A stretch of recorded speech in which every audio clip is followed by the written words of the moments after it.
Hello students, so today we will discuss chapter number 21, our government. Okay, so what we will discuss in this chapter? So we will discuss about different levels of government. Okay, central government, its constitution, state government, its structure, supreme court, high court, everything we will discuss in this chapter. Okay, or students, one more thing that you need to remember, this chapter is very important. Why so? Because in your class 6, 7, 8, 9th, continuously in 10th also, you will read about some chapters on government only. Okay, 6, 7, 8, 9, 10th में continuously आपको government के ऊपर तो एक दो chapters हर classes में हैं ही. तो मैं चाहती हूँ कि इस कॉन्सेप्ट को आज ही आप इतना अच्छे से लर्न कर लो कि फर्दर क्लासेस में आपको प्रॉब्लम ना हो. ओके, चलो, तो 3 levels of government. Okay, so 3 levels of government की अगर हम बात करें तो इंडिया एक बहुत बड़ी कंट्री है बेटा. बहुत बड़ी मतलब बहुत बड़ी. 28 states, 8 union territory, and the state is divided into number of district, and district has tehsils. Okay, in which we have cities and villages. तो इस तरीके से हमारी कंट्री बहुत बड़ी है. किसी एक पर्सन के बस की बात नहीं है. One person is not able to control the complete country. तो हमने क्या किया है, हमारे कंट्री में लेवल्स ऑफ गवर्नमेंट्स हैं. ओके, तो सबसे ऊपर आती है हमारी सेंट्रल गवर्नमेंट जो पूरी कंट्री की गवर्नमेंट है. ठीक है, सेकेंड नंबर पे आती है स्टेट गवर्नमेंट जो एक स्टेट की रिस्पॉन्सिबिलिटी लेती है, और थर्ड नंबर पे आती है लोकल लेवल गवर्नमेंट. ओके, या लोकल गवर्नमेंट. ओके, तो क्या काम होता है बेटा लोकल गवर्नमेंट का? आपकी सिटी के, आपके विलेजेस की केयर करना, ये आपकी लोकल गवर्नमेंट का काम है. आपके स्टेट में इकोनॉमिक डेवलपमेंट को देखना, सोसाइटी को अपलिफ्ट करना किसका काम है? स्टेट गवर्नमेंट का. और फिर सेंट्रल गवर्नमेंट तो पूरी कंट्री के लिए होती है, हर स्टेट के लिए होती है. ठीक है, पूरी कंट्री में क्या आएंगे? Number of states. तो अगर स्टेट्स में भी कोई प्रॉब्लम होती है जहाँ पर सेंट्रल गवर्नमेंट की रिक्वायरमेंट होती है तो सेंट्रल गवर्नमेंट उसको हेल्प करती है. ठीक है, इंडिया एक बहुत बड़ी कंट्री है. तो क्या पॉसिबल है कि सिंगल गवर्नमेंट हर स्टेट को, हर सिटी को, हर विलेज को प्रॉपरली मैनेज करे? No, it's not possible at all. So जो इंडियन गवर्नमेंट है वो 3 लेवल्स पे, डिफरेंट लेवल्स पे वर्क करती है. लोकल लेवल जैसे आपकी सिटी की गवर्नमेंट, आपके विलेज की government, level of state, state level पे जो गवर्नमेंट काम करती है, और नेशनल लेवल पे जो गवर्नमेंट करती है. जैसे देखो, आप आपके पेरेंट्स से पूछना कि जिस भी एरिया में आप लोग रहते हैं वहाँ का वार्ड मेंबर कौन है. ठीक है, अगर आप बहुत बड़ी सिटी में रहते होंगे तो आपकी सिटी में म्यूनसिपल कॉरपोरेशन होगी. छोटी सिटी में रहते होंगे तो म्यूनसिपैलिटी होगी. तो आप पूछें म्यूनसिपल कॉरपोरेशन का मेयर कौन है, म्यूनसिपैलिटी का चेयर कौन है, ये आपको आपके पेरेंट्स से पूछ के मुझे कमेंट सेक्शन में बताना. ठीक है, जैसे नेशनल लेवल पे अभी जो गवर्नमेंट है, प्राइम मिनिस्टर कौन है हमारे? नरेंद्र मोदी. ओके, तो नरेंद्र मोदी पूरी कंट्री के लिए क्या है बेटा? प्राइम मिनिस्टर हैं, और ये पूरी कंट्री की टेक केयर करते हैं. अगर हम स्टेट की बात करें तो मैं एमपी में रहती हूँ, तो अभी हमारे करंट चीफ मिनिस्टर कौन है? शिवराज सिंह चौहान. ओके, और मैं जिस वार्ड में रहती हूँ उस वार्ड में कौन? कमला देवी हैं, जो क्या करती हैं? लोकल लेवल गवर्नमेंट को देखती हैं. तो इस तरीके से आपकी सिटी में कोई प्रॉब्लम है तो वो कौन डील करेंगी? कमला देवी. ठीक है, फिर आपको स्टेट में कोई प्रॉब्लम है तो कौन सॉल्व करेंगे उसको? शिवराज सिंह चौहान और उनके स्ट्रक्चर में जितने भी लीडर्स होंगे. अगर कंट्री में कोई प्रॉब्लम आ रही है, कोई अटैक कर रहा है, डिफेंस की प्रॉब्लम है, तो उसको कौन सॉल्व करेंगे? हमारे नरेंद्र मोदी और इनकी कॉन्स्टिट्यूएंट यूनिट्स. Okay, yes. तो local level refers to your village, town और लोकेलिटी. आपकी लोकेलिटी में वार्ड मेंबर होगा, और पूरे टाउन के लिए आपका कौन होगा? इधर चेयरमैन और मेयर. और विलेज होगी तो विलेज पंचायत होगी, 5 होंगे. स्टेट लेवल जैसे पंजाब की गवर्नमेंट, केरला की, बिहार की government. National level refers to the government of entire country. National level refers to the government of entire country. When government works at different level, it brings government closer to people. Okay, अगर government अलग अलग level पे काम करेगी तो लोगों के पास रह पाएगी. जैसे अगर हम बोले क्या नरेंद्र मोदी के लिए ये पॉसिबल है कि वो पूरी कंट्री के 120 करोड़ नेटिव से मिल सकते, 120 करोड़ नेटिव से मिल लें, उनसे बात करनी पॉसिबल नहीं है ना. तो इसीलिए हमने स्टेट की गवर्नमेंट अलग बना दी। अब स्टेट की गवर्नमेंट के लिए भी इतने बड़े स्टेट को हैंडल करना पॉसिबल नहीं था, तो हमने क्या बना दी, लोकल लेवल गवर्नमेंट। अगर हम चीफ मिनिस्टर को डायरेक्टली नहीं मिल सकते, प्राइम मिनिस्टर को नहीं मिल सकते, पर हम हमारे म्यूनसिपालिटी के चेयरमैन को, म्यूनिसिपल कॉर्पोरेशन के मेयर को या वार्ड मेंबर को तो मिल सकते हैं, अपनी प्रॉब्लम बता सकते हैं, है ना। तो सेंट्रल और यूनियन गवर्नमेंट होती है पूरी कंट्री के लिए। If somebody ask you name the government which is working for entire country, union और central government, okay, and it is based on country's capital. And what is the capital of our country? Delhi, okay. State government, for different state we have different state government and state government also works with that state capital। हाँ, मैं मध्य प्रदेश में रहती हूँ, तो मध्य प्रदेश की capital है भोपाल, तो मेरे स्टेट की कैपिटल कहाँ से रन करेगी? भोपाल से, okay. Next, local level government, okay.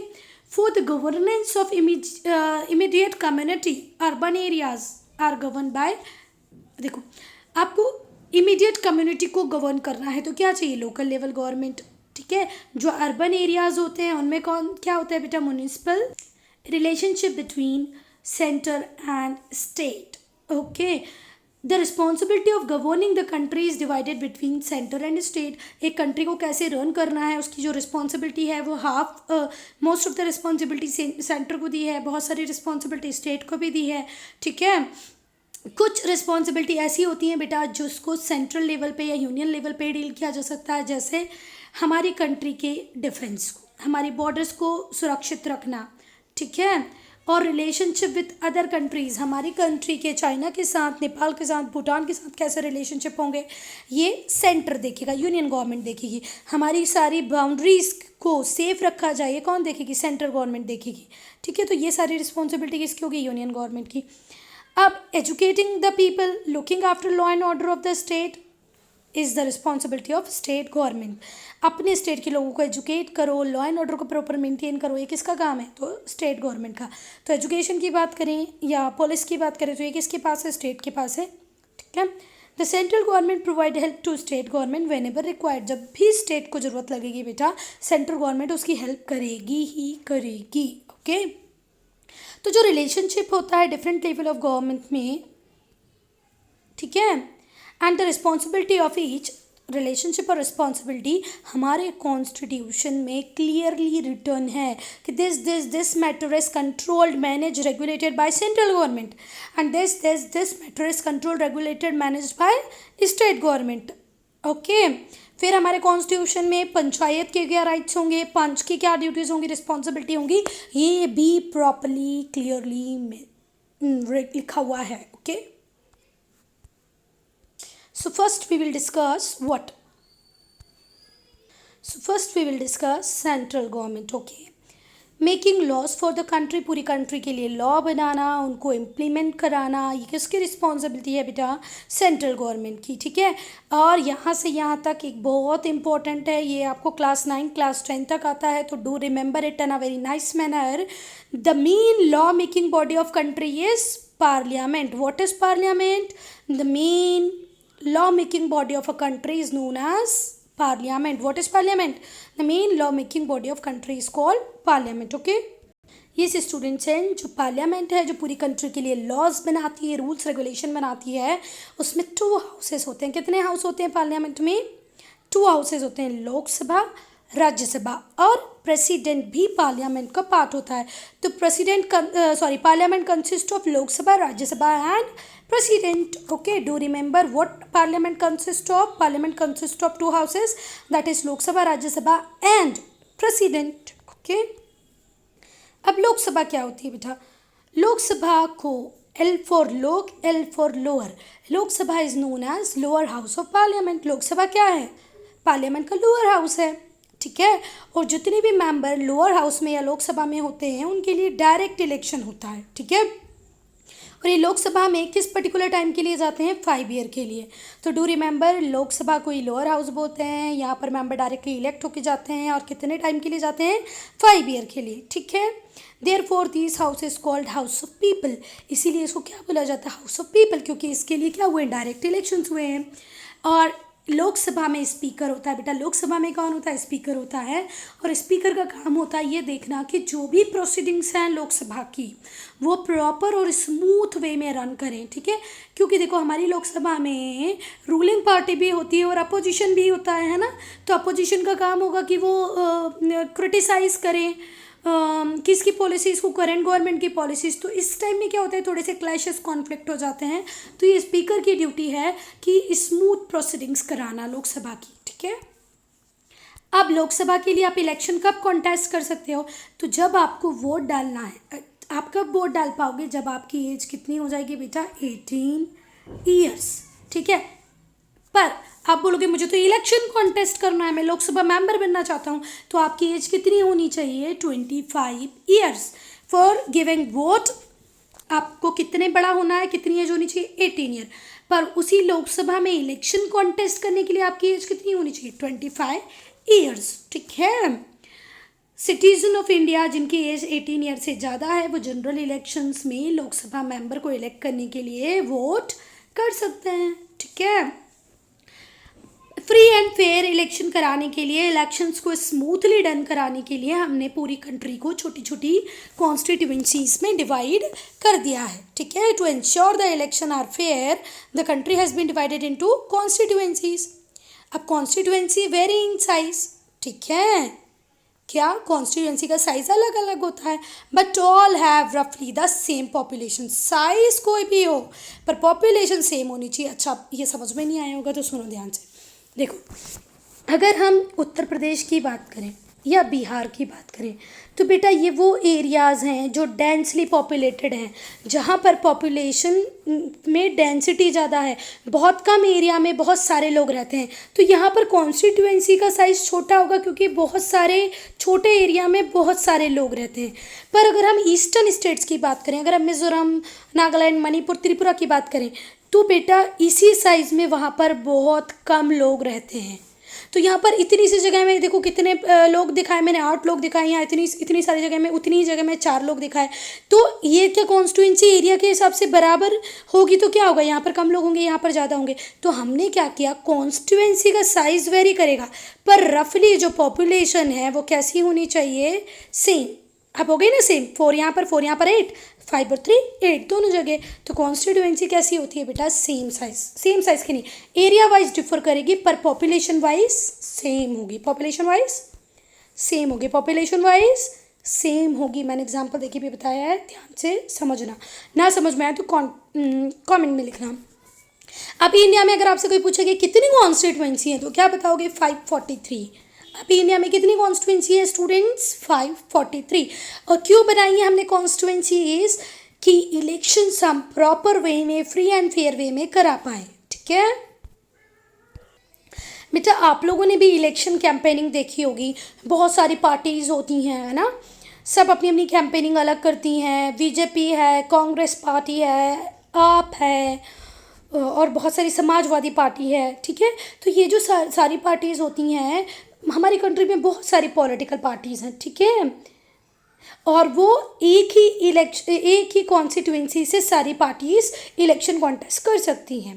पर अब सपोज़ करो आपसे आम आदमी पार्टी से भी वहाँ पर एक कैंडिडेट खड़ा हुआ, कांग्रेस से भी एक कैंडिडेट खड़ा हुआ और बीजेपी से भी एक कैंडिडेट खड़ा हुआ। पर इन तीनों में से विनर कौन होगा?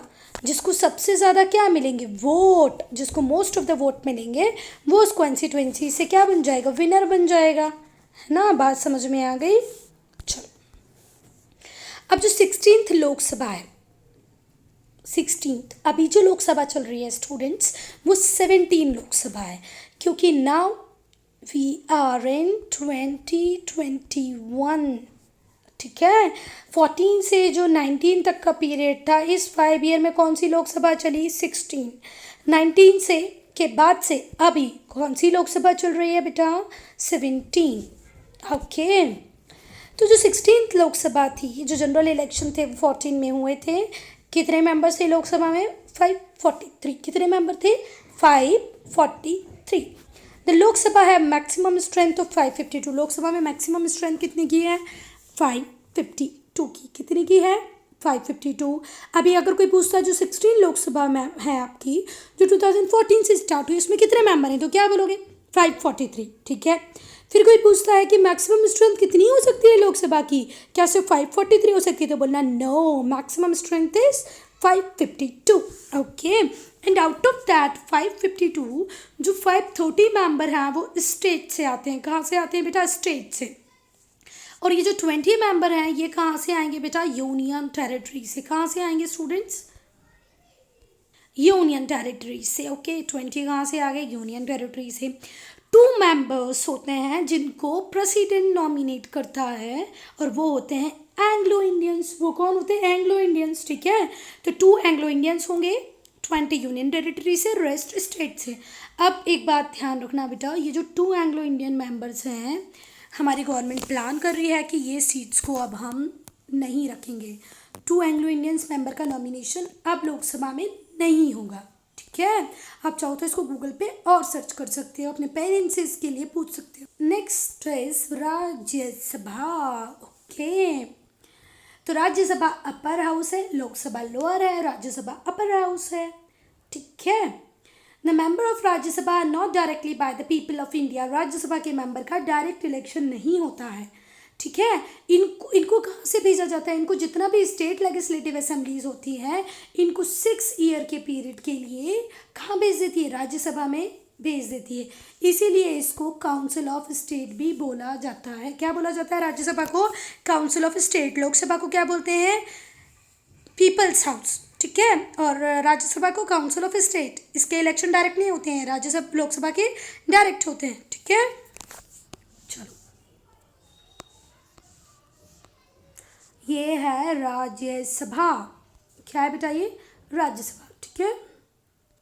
अब स्टूडेंट्स ये बात बहुत इंपॉर्टेंट है, जो मुझे लगता है आपको पता होनी चाहिए। क्या बात है, वो ये बात है स्टूडेंट्स की हमारा जो इलेक्टोरेट सिस्टम है वो बहुत बड़ा है, ठीक है। कितने पीपल हैं उसमें जो क्वालिफाइड हैं वोटिंग के लिए, वो हैं 714 मिलियन पीपल। कितने, 714 मिलियन पीपल।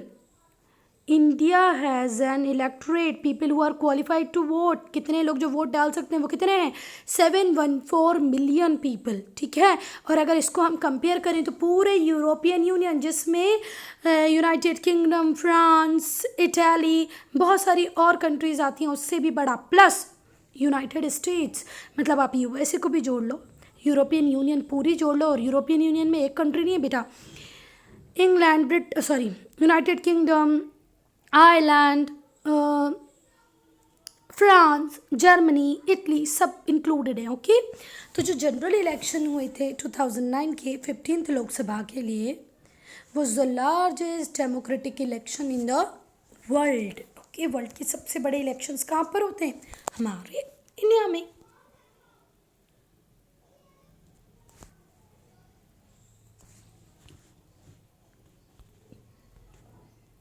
यस स्टूडेंट्स, यहीं पर आप लोग कंपैरिजन भी देख लेना लोकसभा का और राज्यसभा का।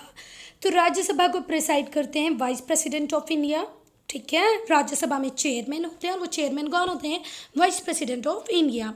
मैक्सिमम स्ट्रेंथ यहाँ पर कितनी होती है, 250। हमने वहाँ पर कितनी देखी थी, 552। यहाँ पर कितनी है, 250। अब इस 250 में हम लोगों ने देखा था, हम लोग 238 इलेक्टेड होते हैं। 238 कैसे हो रहे थे, इलेक्टेड, ठीक है। वहाँ पर कितने इलेक्टेड होते हैं बेटा, 550 इलेक्टेड होंगे, ठीक है। पर इस 550 में भी कोई 7 सीट्स को हमने छोड़ रखा है। कितनी सीट्स को हमने छोड़ रखा है बेटा, 7 सीट्स को अभी हमने छोड़ रखा है। तो 7 सीट्स के लिए इलेक्शन नहीं होते हैं, ठीक है। इसमें से अगर हम 7 माइनस कर दें तो कितना बच्चा है, 543 सीट्स के लिए इलेक्शन होते हैं। और जो 2 लोग होते हैं वो एंग्लो इंडियन कम्युनिटी के होते हैं जो नॉमिनेट किए जाते हैं, ठीक है। और राज्यसभा में कितने नॉमिनेटेड मेंबर होते हैं, 12। लोकसभा में 2 नॉमिनेटेड मेंबर होते हैं, राज्यसभा में 12 नॉमिनेटेड मेंबर होते हैं। यहाँ पर इलेक्ट होके मतलब लेजिस्लेटिव असेंबली से कितने लोग आते हैं, 238, ठीक है। और यहाँ के 1/3 मेंबर हर साल रिटायर हो जाते हैं, हर 2 साल में 1/3 मेंबर रिटायर हो जाते हैं। वैसे पीरियड इसका कितना होता है, 6 ईयर, और हर 2 साल में 1/3 मेंबर रिटायर हो जाते हैं। इसीलिए राज्यसभा को क्या बोलते हैं बेटा, परमानेंट हाउस। राज्यसभा को क्या बोलते हैं, परमानेंट हाउस, ठीक है। लोकसभा को कभी भी हम परमानेंट हाउस नहीं बोलेंगे, ठीक है। राज्यसभा ही है परमानेंट हाउस। टोटल 250 मेंबर्स होते हैं, 238 कौन होते हैं इलेक्टेड और 12 नॉमिनेटेड बाय प्रेसिडेंट, ठीक है। Yes, student.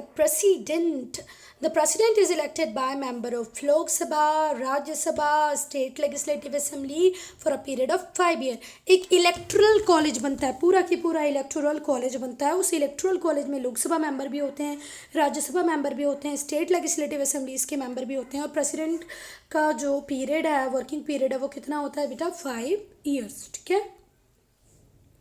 Yes, and president is the head of our country. अगर कोई पूछता है who is the president of our government, तो गवर्नमेंट का हेड कौन होता है बेटा प्राइम मिनिस्टर। पर हमारी कंट्री का हेड कौन है प्रेसिडेंट।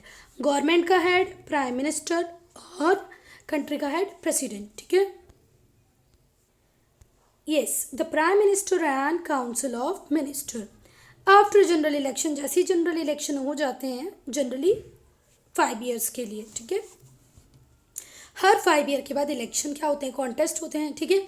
बहुत सारी पॉलिटिकल पार्टीज़ क्या करती हैं, इलेक्शन कॉन्टेस्ट करती है। पर उस इलेक्शन करने वाली बहुत सारी पार्टीज़ में वो पार्टी जिसको मैक्सिमम नंबर ऑफ सीट्स मिली हों, वो क्या करती है, गवर्नमेंट फॉर्म करती है। क्या करती है, गवर्नमेंट फॉर्म करती है। इसके आगे का मैं बताऊँ, इसके पहले मैं बता देती हूँ कि आज इंडिया में जो इलेक्शन होते हैं वो इलेक्ट्रॉनिक वोटिंग मशीन से होते हैं।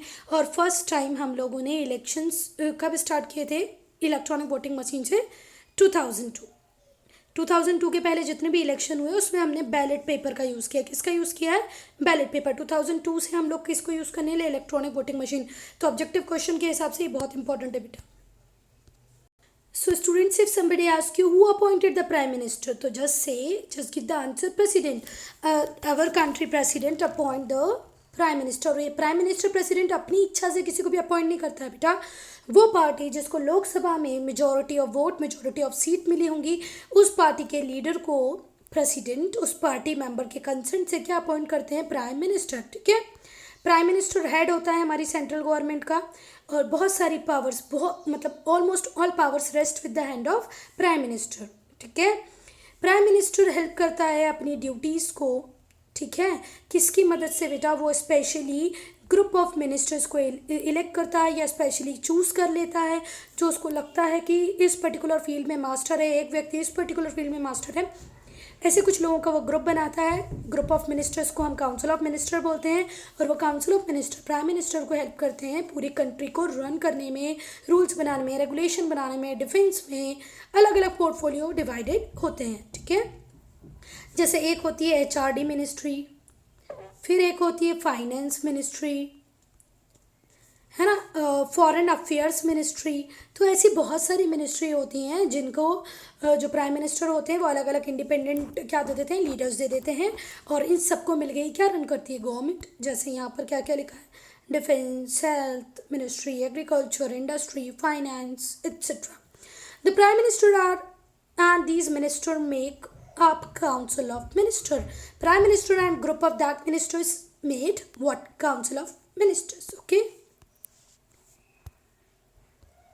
State government, okay. Laws for each state are made by state legislative assembly. एक स्टेट को कैसे रन करना है, इसके लिए कौन से रूल्स होंगे, रेगुलेशन, ये कौन बनाती है, state legislative assembly. Their member are directly elected by the people. State legislature के लिए डायरेक्ट इलेक्शंस होते हैं, ठीक है। आफ्टर एवरी 5 year, इंडिया में सारे इलेक्शंस 5 year के बाद ही होते हैं। और जो हेड होता है स्टेट गवर्नमेंट का उसको बोलते हैं chief minister. Head of state government is known as chief minister. जो चीफ मिनिस्टर होता है वो अपना काउंसिल ऑफ मिनिस्टर बनाता है जो उसको स्टेट को रन करने में, प्रॉपर गवर्न करने में हेल्प करते हैं। The head of each state, अब जैसे हमारी कंट्री का हेड प्रेसिडेंट होता है वैसे ही हर स्टेट का हेड होता है गवर्नर। जैसे हमारी कंट्री की गवर्नमेंट का हेड होता है प्राइम मिनिस्टर, वैसे ही स्टेट गवर्नमेंट का हेड होता है चीफ मिनिस्टर। दोनों चीज़ों को अलग अलग ध्यान रखना। और गवर्नर को भी अपॉइंट करने का काम किसका होता है, हमारे प्रेसिडेंट का। Last topic of this chapter is the courts. Okay अगर किसी भी पर्सन को इंडिया में रहते हुए ऐसे लगे कि उसकी फंडामेंटल राइट का वायलेशन हो रहा है, उसकी फंडामेंटल राइट्स को डिनाई किया जा रहा है, तो वो किसको अप्रोच कर सकता है? कोर्ट को अप्रोच कर सकता है फॉर जस्टिस। हमारी कंट्री का सुप्रीम कोर्ट कहाँ पर है? न्यू दिल्ली में है, और supreme court is the highest court of the country. अगर कोई पूछता है सुप्रीम कोर्ट कहाँ पर है, तो न्यू दिल्ली में है। ठीक है, अगर कोई आपसे पूछेगा which is the highest court of country, तो बोलना supreme court. It's decision on any matter is final. एक बार सुप्रीम कोर्ट ने जो डिसीजन ले लिया वो फाइनल है। ठीक है, यस। अब कोई पूछता है आपके स्टेट का कौन सा कोर्ट है जो सबसे हाईएस्ट है, तो आप बोलना हाई कोर्ट। ओके, वैसे तो सबसे ऊपर होते हैं बेटा सुप्रीम कोर्ट, फिर हाई कोर्ट, और उसके नीचे होते हैं डिस्ट्रिक्ट कोर्ट। तो अगर डिस्ट्रिक्ट कोर्ट के फैसले से आप सेटिस्फाई नहीं हैं वर्डिक्ट से, तो आप हाई कोर्ट को कंप्लेन कर सकते हैं। अगर आप हाई कोर्ट के भी वर्डिक्ट से सेटिस्फाई नहीं है, तो आप सुप्रीम कोर्ट जा सकते हैं। पर supreme court is the final authority, do remember. Okay, there are district court है, डिस्ट्रिक्ट लेवल पे डिस्ट्रिक्ट कोर्ट होंगी, स्टेट लेवल पे हाई कोर्ट्स हैं, और पूरी कंट्री के लिए सुप्रीम कोर्ट है। If you have any doubt any problem, do write in comment section. Okay.